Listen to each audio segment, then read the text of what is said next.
Olá!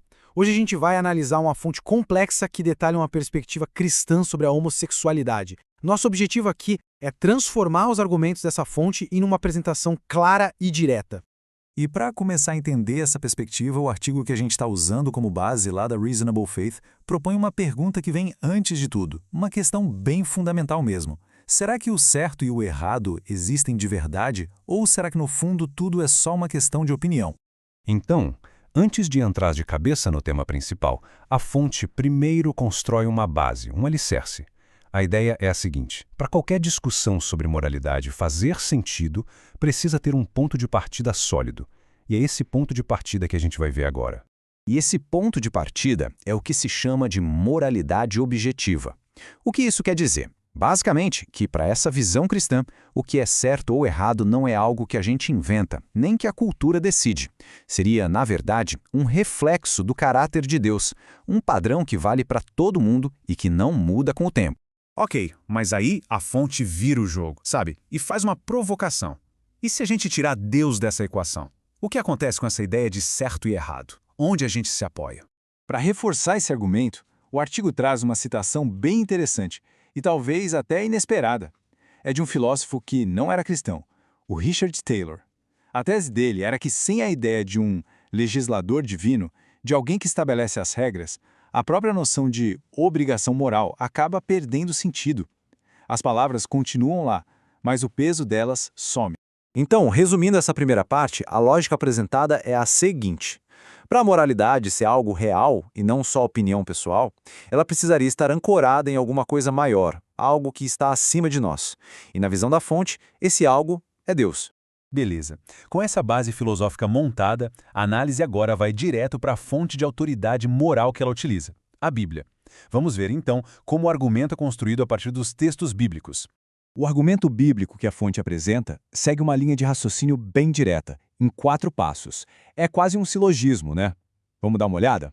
Agora, atenção, porque chegamos num ponto que é, fundamental para todo o argumento. A fonte faz uma distinção muito clara entre duas coisas. Uma coisa seria a orientação, a inclinação homossexual. Segundo o artigo, isso em si não é condenado. A outra coisa, que seria bem diferente, é o comportamento, a prática homossexual. E é essa prática que a fonte afirma que a Bíblia proíbe.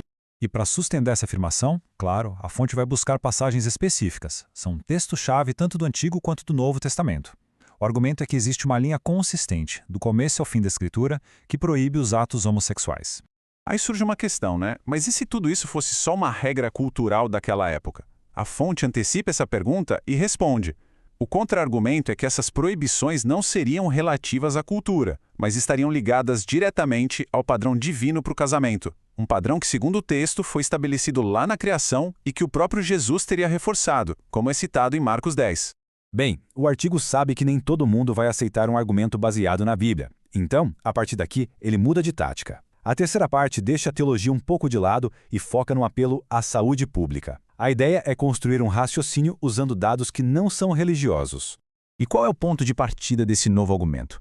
É um princípio moral bem geral que a maioria das pessoas provavelmente concordaria, que não é bom se envolver em comportamentos que fazem mal para si mesmo ou que são prejudiciais para outras pessoas. Para ilustrar essa ideia de comportamento prejudicial, a fonte usa dados do CDC, que é o Centro de Controle de Doenças dos Estados Unidos. Olha só este gráfico, por exemplo. Ele mostra uma comparação, de um lado, a porcentagem de homens que fazem sexo com homens na população geral, e do outro, a porcentagem que esse mesmo grupo representa nos casos de sífilis. E não para por aí, nas doenças sexualmente transmissíveis. A fonte também junta dados de vários outros estudos para argumentar que existem correlações estatísticas, ou seja, uma ligação nos números, com riscos maiores em outras áreas. Coisas como saúde mental, dependência química e outros problemas de saúde física. E para mostrar que o impacto não é só na saúde individual, mas também na sociedade como um todo, a fonte traz um dado financeiro do CDC. É o custo estimado para tratar uma pessoa com HIV ao longo da vida. O ponto aqui é argumentar que as consequências são também sociais e econômicas. Então, para fechar, depois de passar pelos argumentos filosóficos, bíblicos e de saúde pública, o artigo chega na sua conclusão.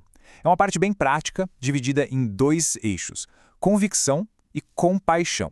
A primeira parte dessa conclusão é um recado direto aos cristãos heterossexuais. A mensagem é bem enfática, é preciso lembrar daquela distinção entre orientação e comportamento. A orientação em si não é pecado. E o chamado é para rejeitar qualquer tipo de ódio ou julgamento e, ao contrário, acolher e oferecer apoio para quem está passando por essa luta. Já a segunda parte da conclusão é um aconselhamento para os próprios cristãos que sentem atração por pessoas do mesmo sexo. A orientação aqui é seguir o caminho da abstinência, que, segundo a fonte, é o mesmo padrão esperado de todas as pessoas solteiras, independentemente da orientação. O foco seria na disciplina espiritual e em buscar apoio dentro da comunidade de fé. E assim, a análise termina nos deixando com essa pergunta final que, na verdade, resume toda a atenção central desse debate, né? A questão não seria escolher entre ter convicção moral e ter compaixão, mas sim como é possível equilibrar as duas coisas. A fonte que a gente analisou oferece um caminho, claro, mas a pergunta fica no ar para a reflexão de cada um.